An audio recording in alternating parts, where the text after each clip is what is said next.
Kabar hari ini, Senin tanggal 5 Februari tahun 2024, Dewan Kehormatan Penyelenggara Pemilihan Umum DKPP memvonis Ketua KPU Hasyim Asyari melanggar kode etik.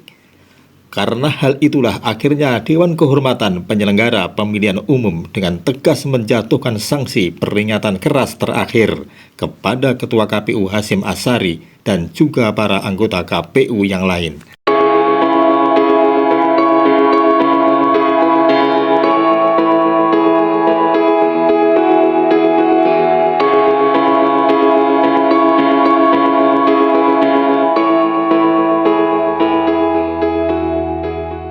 Memutuskan mengabulkan pengaduan para pengadu untuk sebagian.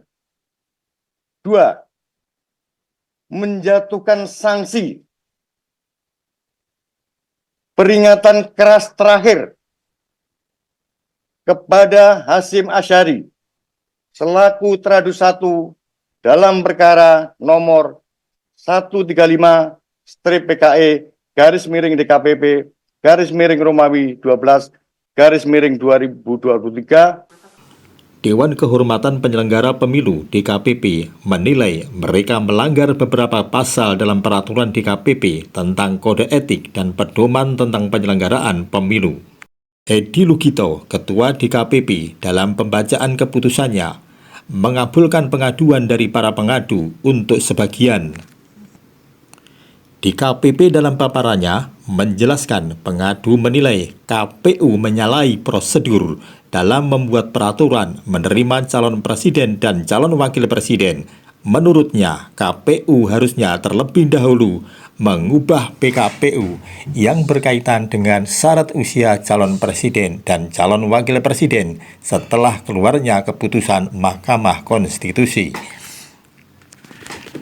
Ketua KPU Hasyim Asyari dalam keterangannya mengatakan di Undang-Undang Pemilu KPU posisinya sebagai terlapor, termohon, tergugat, dan juga teradu. Hasyim Asyari mengatakan bahwa posisinya di DKPP sebagai teradu. Karena sebagai teradu, maka Hasyim Asyari hanya mengikuti proses-proses persidangan di DKPP untuk memberikan jawaban, keterangan, alat bukti, argumentasi, dan semua itu sudah disampaikan. Hasyim menjelaskan setelah itu kewenangan penuh adalah di DKPP untuk memutuskan, dan di posisi itu pula Hasyim tidak akan mengomentari keputusan DKPP.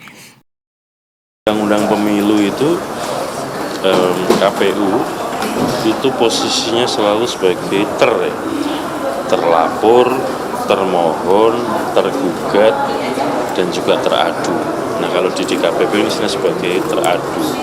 Nah, karena saya sebagai teradu, maka saya mengikuti proses-proses persidangan di DKPP.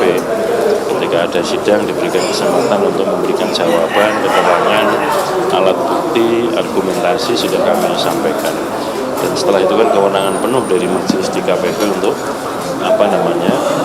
memutuskan apapun itu. Sehingga dalam posisi itu saya tidak akan mengomentari putusan DKPP. Ketika dipanggil sidang kami juga sudah hadir memberikan jawaban, memberikan keterangan, alat bukti, dan argumentasi.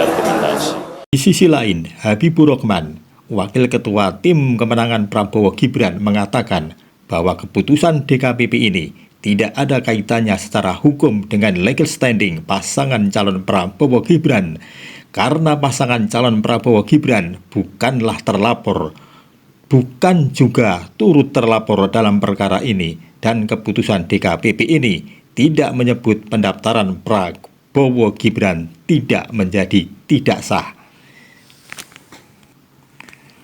Lebih lanjut, Habibur Rahman menjelaskan setelah membaca dari keputusan DKPP, keputusan ini terkait persoalan teknis pendaftaran. Menurut pemahaman Habibur Rahman, komisioner KPU dikenakan sanksi karena melanggar kesalahan teknis, bukan kesalahan substantif.